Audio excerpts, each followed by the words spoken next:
Maya Angelou, I Know Why the Caged Bird Sings. Chapter 12. If you've made it this far, you already heard my caveat, and you're prepared for some painful reading. On a late spring Saturday, after our chores, nothing like those in Stamps, that's her hometown, were done, Bailey, her brother, and I were going out to play baseball, and I to the library. Mr. Freeman said to me after Bailey had gone downstairs, and I don't know how he pronounced this. I'll just assume this is correct. Righty, go get some milk for the house. Mother usually brought milk when she came in, but that morning as Bailey and I straightened the living room, her bedroom door had been open, and we knew that she hadn't come home the night before. He gave me the money, and I rushed to the store and back to the house. After putting the milk in the ice box, I turned and had just reached the front door when I heard, "Righty?" He was sitting in the big chair by the radio. "Righty, come here." I didn't think about the holding time until I got close to him. His pants were open, and his thing was standing out of the breeches by itself. "No, sir, Mr. Freeman."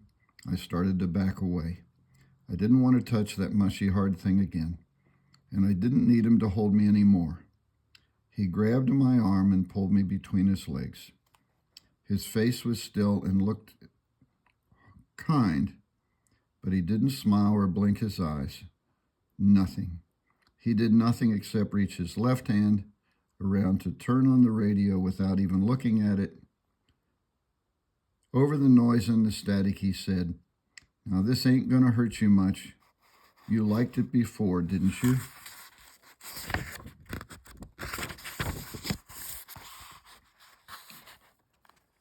I didn't want to admit that I had in fact liked his holding me, or that I had liked his smell or his hard heart beating, so I said nothing, and his face became like the face of one of those mean natives the Phantom was always having to beat up.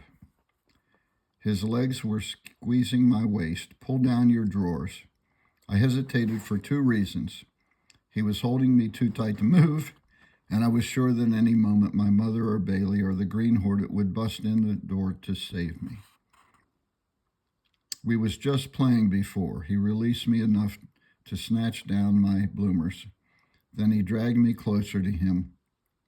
Turning the radio up loud, too loud, he said, "If you scream, I'm going to kill you. And if you tell, I'm going to kill Bailey." I could tell he meant that what he said, and I couldn't understand why he wanted to kill my brother. Neither of us had done anything to him. And then there was the pain, a breaking and entering when even the senses are torn apart. The act of rape on an 8-year-old body is the matter of the needle giving because the camel can't. The child gives because the body can and the mind of the violator cannot. I thought I had died. I woke up in a white-walled world, and it had to be heaven. But Mr. Freeman was there, and he was washing me. His hand shook, but he held me upright in the tub and washed my legs. "I didn't mean to hurt you, Righty. I didn't mean it. But don't you tell, remember, don't you tell a soul." I felt cool and very clean and just a little tired.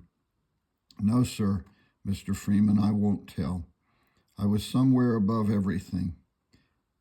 It's just that I'm so tired, I'll just go lay down a little while, please," I whispered to him. I thought if I spoke out loud, he might become frightened and hurt me again. He dried me and handed me my bloomers. "Put these on and go to the library. Your mama ought to be coming home soon. You just act natural." Walking down the street, I felt the wet on my pants, and my hips seemed to be coming out of their sockets. I couldn't sit long on the hard seats in the library. They had been constructed for children. So I walked by the empty lot where Bailey was playing ball, but he wasn't there.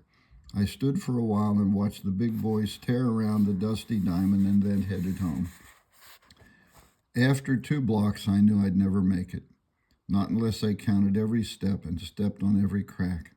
I had started to burn between my legs more than the time I'd wasted Sloane's liniment on myself. My legs throbbed, or rather the muscles on my thighs throbbed, with the same force that Mr. Freeman's heart had beaten. Thrum, step, step on the crack, thrum, step. I went up the stairs one at a time. No one was in the living room, so I went straight to bed after hiding my red and yellow stained drawers under the mattress. When Mother came in, she said, "Well, young lady, I believe this is the first time I've seen you go to bed without being told. You must be sick." I wasn't sick, but the pit of my stomach was on fire. How could I tell her that? Bailey came in later and asked me what the matter was. There was nothing to tell him. When Mother called us to eat, and I said I wasn't hungry, she laid her cool hand on my forehead and cheeks. "Maybe it's the measles. They say they're going around the neighborhood." After she took my temperature, she said, "You have a little fever. You probably just caught them," meaning the measles. Mr. Freeman took up the whole doorway. Then Bailey ought not to, Then Bailey ought not to be in there with her, unless you want a house full of sick children. She answered over her shoulder, "He may as well have them now as later. Get them over with." Remember, this was not the time of the measles vaccine. She brushed by Mr. Freeman as if he were made of cotton. "Come on, Junior, come get some cool towels and wipe your sister's face." As Bailey left the room, Mr. Freeman advanced to the bed and leaned over, his whole face a threat that could have smothered me. "If you tell," and again so softly I didn't want to hear it. "If you tell," I couldn't summon up the energy to answer him. He had to know that I wasn't going to tell anything. Bailey came in with the towels and Mr. Freeman walked out. Later, Mother made a broth and sat on the edge of the bed to feed me. Her mother is her grandma, I believe. The liquid went down my throat like bones. My belly and behind were as heavy as cold iron, but it seemed my head had gone away and pure air had replaced it on my shoulders. Bailey read to me from the Rover Boys until he got sleepy and went to bed. As an aside, I have one of the Rover Boys books. That night I kept waking to hear Mother and Mr. Freeman arguing. I couldn't hear what they were saying, but I did hope she wouldn't make him so mad that he hurt her too. I knew he could do it with his cold face and empty eyes. Their voices came in faster and faster, the high sounds on the heels of the low. I would have liked to have gone in, just passed through as if I were going to the toilet, just show my face, and they might stop, but my legs refused to move. I could move the toes and the ankles, but the knees had turned to wood. Maybe I slept, but soon morning was there, and Mother was pretty over my bed. "How are you feeling, baby?" "Fine, Mother." An instinctive answer, "Where's Bailey?" She said he was still asleep. Excuse me. Let's go get that under my fingers. Oops. Sorry.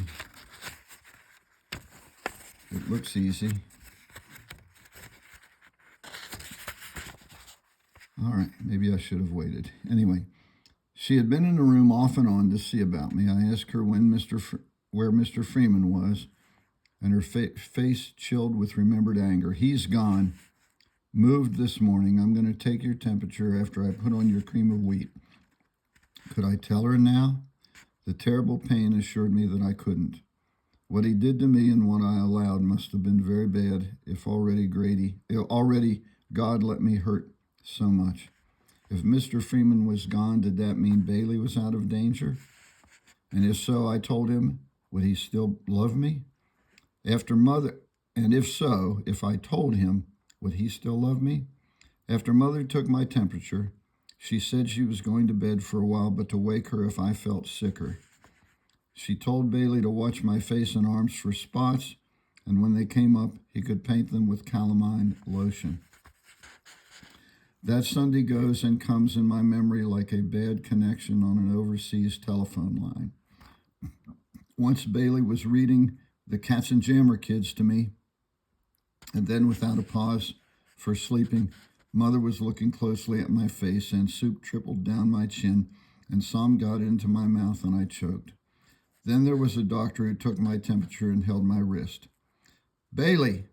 I suppose I had screamed, for he materialized suddenly, and I asked him to help me, and we'd run away to California or France or Chicago. I knew that I was dying, and in fact I longed for death.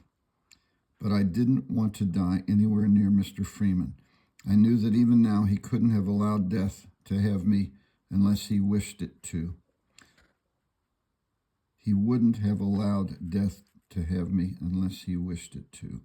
Mother said I should be bathed and linens had to be changed since I had sweat so much. But when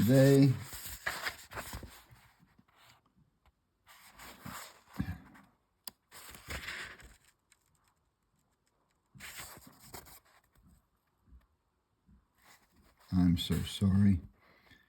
But when they tried to move me, I fought, and even Bailey couldn't hold me. Then she picked me up in her arms, and the terror abated for a while. Bailey began to change the bed. As he pulled off the soiled sheets, he dislodged the panties I had put under the mattress. They fell at Mother's feet.